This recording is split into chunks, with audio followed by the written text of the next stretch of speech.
Before we dive into the actual hands-on demos in Power BI, I thought it'd be nice to share some of my most helpful resources.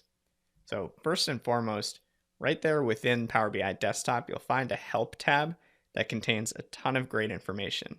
It's got links to documentation, to training videos, sample files, templates, support blogs, and communities, all accessible right there within the program, which is great. I'm also a big fan of the Microsoft Power BI blog. You can find this at powerbi.microsoft.com/blog.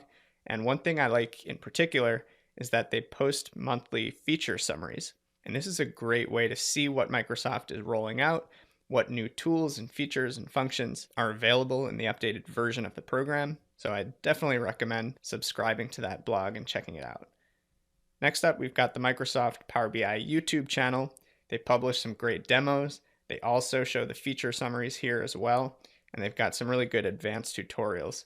Also check out Guy in a Cube. It's another channel. It's sponsored by Microsoft. He does some really great advanced, more technical demos on his channel, which are really helpful. And then last but not least, Power BI user groups, or PUG. These are communities of users, including both local meetups and online forums. You can find them at pbiusergroup.com. This is another one I definitely recommend subscribing. They've got some great threads and forums where users can interact and help each other out. So go ahead and bookmark these, subscribe to the channels. I refer back to these resources all the time, so hopefully you'll find them helpful as well.